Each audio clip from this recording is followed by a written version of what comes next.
We're going to Living with the Land. We're going to pick out all the ingredients for a nice salad. Right. For a nice salad. What was it? 10 minutes? Yeah, 10-minute wait. 10 minutes, and like this, we just walked in, so we're right here, so it's not going to be 10 minutes. It's going to be 5 minutes maybe. Today was a good day to come here. I'm not going to tell you about the golf thing because you have to subscribe. If you subscribe to the golf channel, we will tell you when to go golfing in Disney. And you have to wait until we actually do it. It is 4-4 golf, so it's the number 4, F-O-R-E golf, and it's on YouTube. Subscribe to that, send me a message, and I'll tell you the day to come golfing in Disney. You can play like a 3.5-hour round. But today's Easter, and actually the rides, all the rides we've gone on have been pretty quick. Yeah. I mean, there are some 60 and 75 minute, oh, right, but like rides, but these nice slow, low throw rides have been like Spaceship Earth, Nemo, and now this one, Living with the Land, have all been walk-ons. We wanted to go on Figment, but that actually had a 35 I know, Figment had a 35. 35 minutes. Surprised. Usually we like 15 and we can get on, so we're going to have to go there. We're walking back that way now. So. Yep, they better speed up. Okay. Here's our boat. It is number 19. Number 19.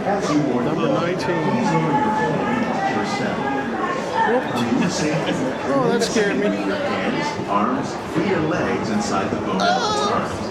Parents, please supervise your children and refrain from flash photography or using video lights until we reach the greenhouses.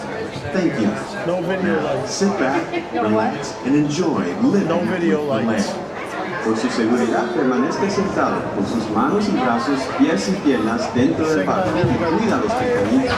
A manera de recordatorio, no tomar fotos de flash y luz de video antes de llegar a Nilandel.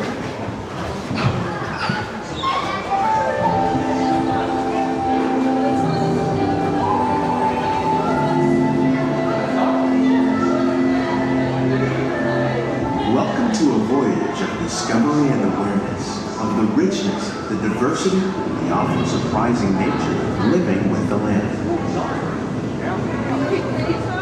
Our journey begins as dramatic and sudden changes are sweeping over the land. The approaching storm may seem violent and destructive to us, but to nature, it's a new beginning in the cycle of life.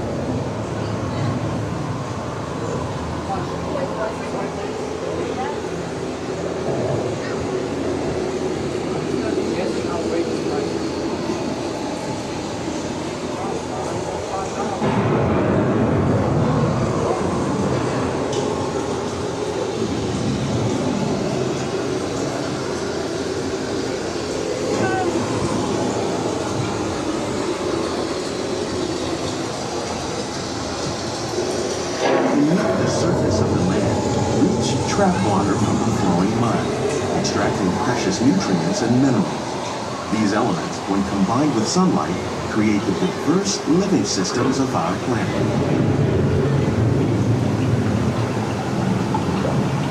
Is that the tree of life?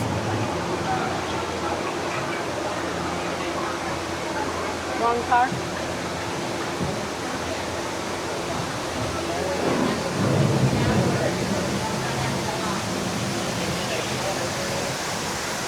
One of those living systems is the rainforest, home to the most amazing concentration of life on our planet.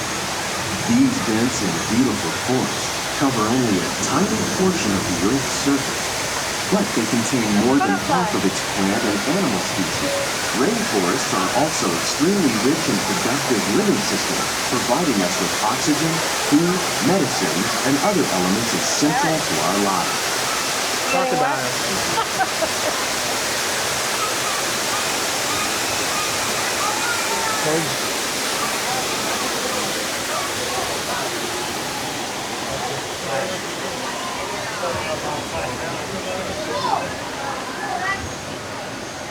In the desert, nature has created a very different, but no less beautiful living system.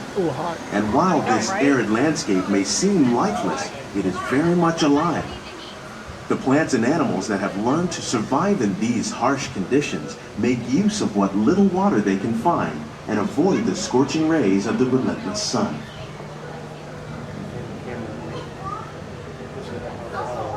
The American prairie once appeared as desolate as the desert, but over time, rainwater and nutrients gradually penetrated the hard surface of this land.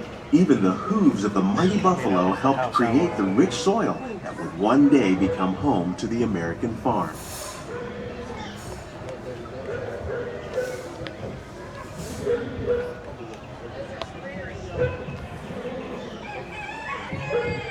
It's that rooster we heard yesterday at the golf course.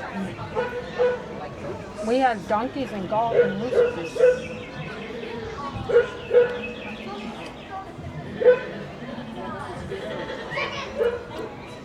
Of all the forces at work on the land, humans have had one of the most profound effects.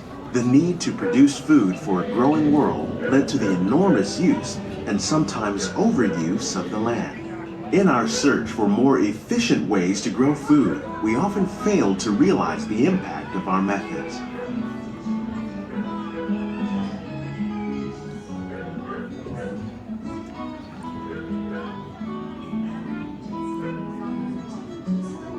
Today, we're learning to live with the land, discovering better ways to grow food that will assure both human and environmental well-being.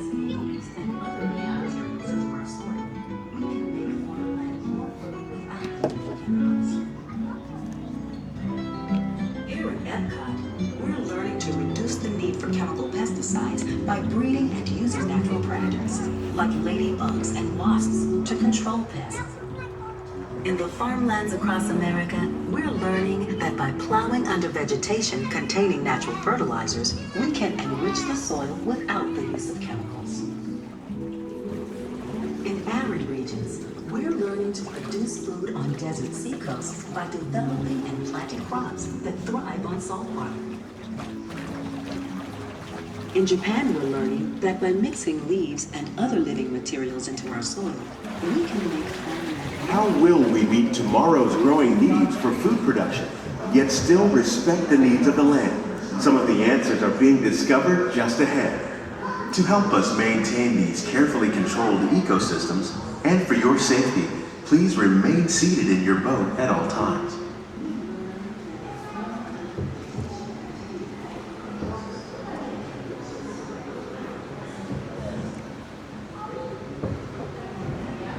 I need my sunglasses.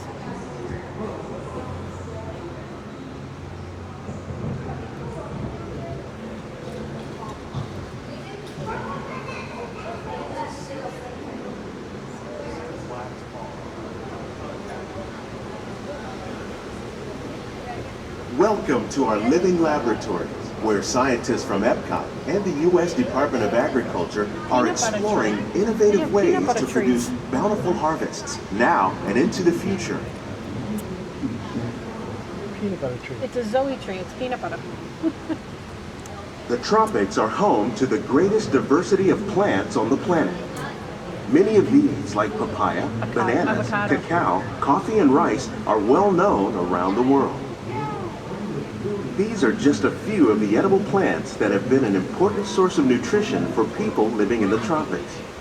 Many are rich in vitamins and minerals, while others are well adapted to growing in less than ideal conditions. Some, like the water lily, thrive in wet, swampy areas and waterways. All parts of this plant, even the flower petals, are edible. The starchy root of the plant has long been used to make flour for baking. Turmeric. What's ubi? One day, many of these lesser-known tropical plants may be as important as the bananas growing on both sides of the boat. More than 28 million tons of bananas are eaten annually, making it the most popular fruit in the world.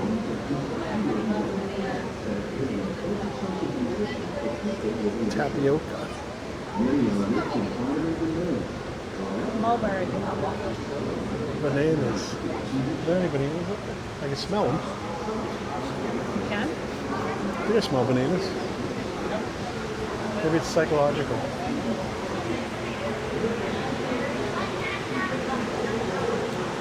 Now I want a chocolate-covered banana. Disney, you got me.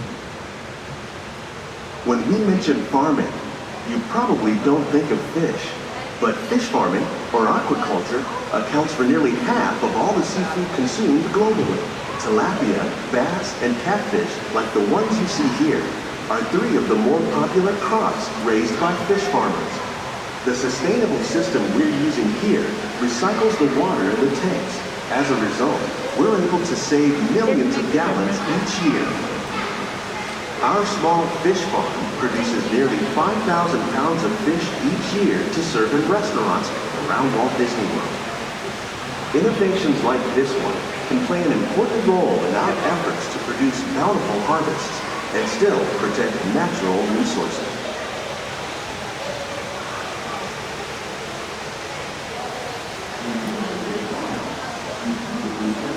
Oh, there's some shrimp in there. What's the difference between freshwater fish and saltwater fish? Not fish, shrimp. Saltwater fish and shrimp, freshwater shrimp. I didn't realize there were different ones. Mandarin oranges. Oh, a lizard. While there are more than 50,000 edible plant species in the world, most of us Could are use some only basil familiar this with the morning. handful that make up our everyday diet. The common grains growing here, wheat, maize, sorghum, and millet, plus rice, account for nearly 2/3 of our global food consumption.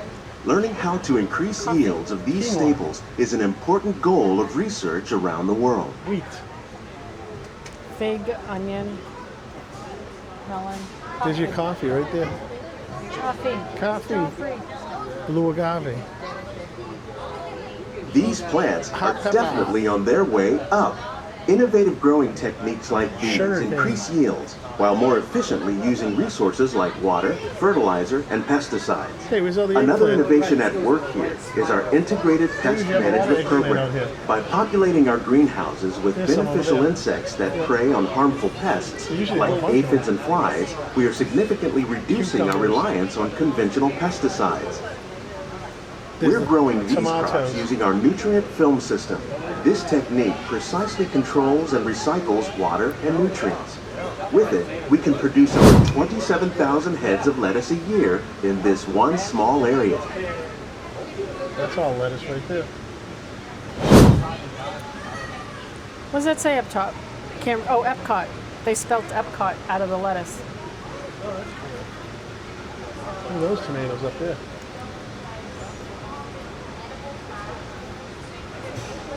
Where's the sweet potatoes? Some of our best ideas have been inspired by nature, like these fruit and vegetable trees. By growing these ground plants vertically, we can increase yields and better control diseases. These crops taste as good as they look.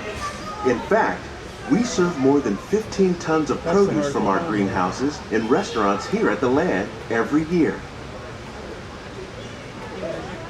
Lean lower technique. These are pretty tall tomato plants.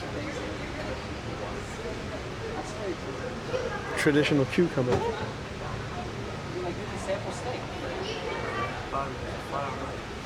They named after you. Pansy. Yep.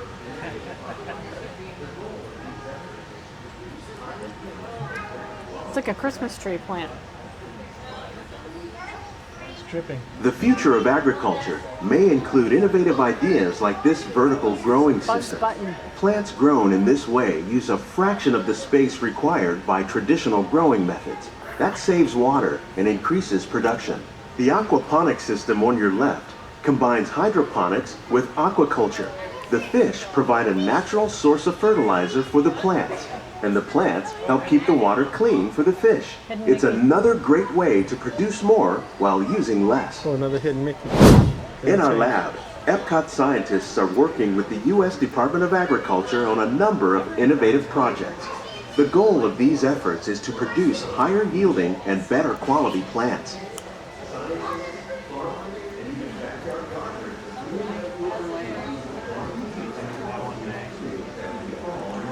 Visit our tour desk located. I've seen people on the tour. It'd be different too, you know. First we gotta do the work, that one. Maybe it took me like up close in the truck. I always love that. That's actually cool watching that, like how they raise all that food, how they grow it. And resources. that they use here in the parks.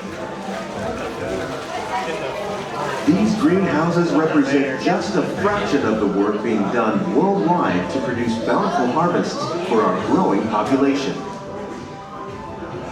Scientists, farmers, and even backyard gardeners are doing their part to improve the quantity and quality of foods that we all rely upon.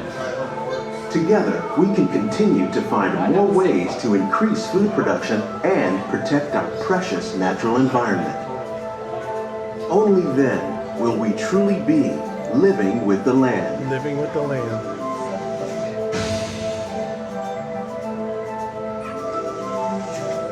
On behalf of Walt Disney World, we hope you've enjoyed this unique journey through our living laboratories. If you'd like a closer look, then check out the Behind the Seeds walking tour.